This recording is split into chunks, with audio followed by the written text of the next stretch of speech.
Episode 9. I didn't smile back. I forced my gaze to meet his and blurted out the words, my carefully written speech all but forgotten. You're a father. He'd just brought his beer to his lips and he choked on it. The glass slipped from his grasp, hit the edge of the table, and sprayed all over both of us before crashing to the ground and splintering into a million pieces. The attention of every patron in the place was drawn to our table, followed by gasps as the crowd recognized one of the newest members of their defending Stanley Cup champions.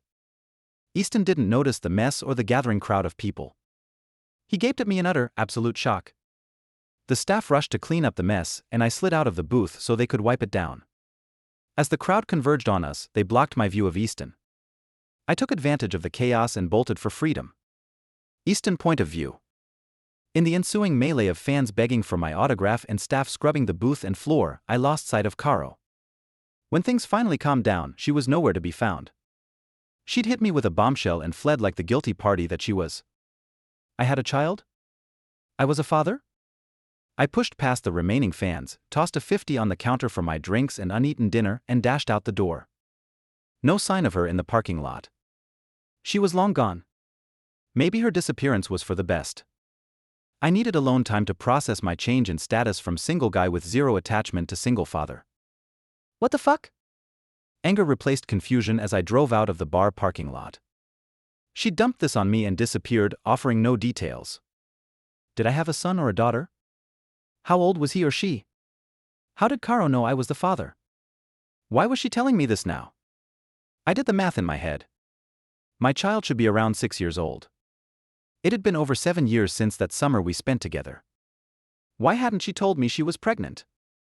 My mind raced back in time, running through that last conversation when I dumped her. She'd been devastated, and it hadn't been easy on me either. Had she known then? What kind of mother waited 7 years to tell a father he had a child? I missed all those years. I was angry and hurt, along with confused. I itched to call her back, but I had to calm down first. Think about what she'd said, which was very little. Being a father wasn't anything I'd considered.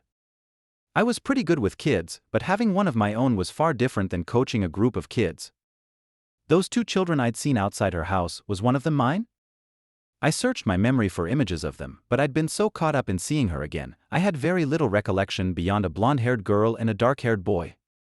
I drove home despite not wanting to answer a bunch of questions from a nosy Caden or endure a penetrating and all-knowing stare from Steele. Regardless, I had to talk to someone, and they were my someones. I walked into the condo, praying they weren't partying and were relatively sober. I wasn't in the mood for drunks. Instead, I heard the crashing of pots and pans in the kitchen and smelled the aroma of baking cookies. Caden was at it again. The man loved to cook and he loved to eat. I guess one of his parents was a chef. I followed my nose into the kitchen, which was a disaster. Caden had a habit of using every available pan and utensil when he cooked. Steele, our resident neat freak, was trying to clean up, but Caden was messing shit up as fast as Steele could clean it.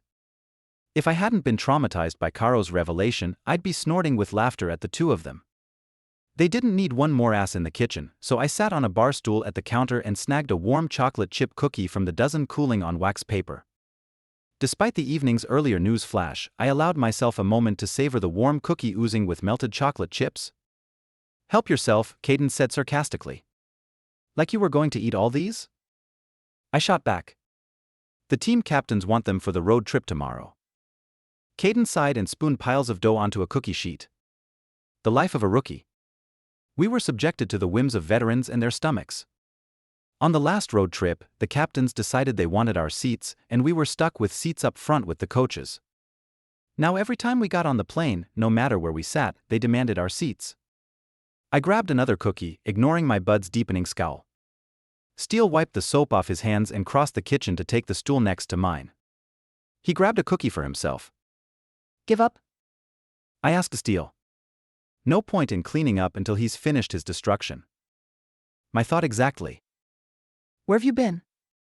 Caden asked as he bent over to check the cookies in the oven. Meeting a girlfriend from my past. Caden and Steele exchanged glances. Both sets of brows shot upward, but they said nothing. The one that got away? The one I can't seem to forget. I was stupid to admit such a thing to these clowns. They'd surely use the information against me sometime in the future. Steele's brows crept up farther into his hairline. Caden frowned, not sure what to think of my statement. Where's she living?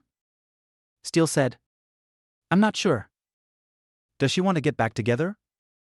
Caden narrowed his eyes. I'm not interested in a long-term relationship with her or anyone else, but there are complications I didn't know about until now. Complications? They both stated at the same time. Caden pulled the next sheet of cookies from the oven and grabbed the batch ready to be baked. Yeah, a complication. I'm a father. Steele spit out his cookie, and Caden dropped the cookie sheet full of raw cookies on the floor. What the fuck? Caden blinked several times and stepped over the mess to stand across the counter from me. His mouth moved, but nothing came out, as if he couldn't quite figure out which question to ask first. Full story is available on shelfofnovels.com.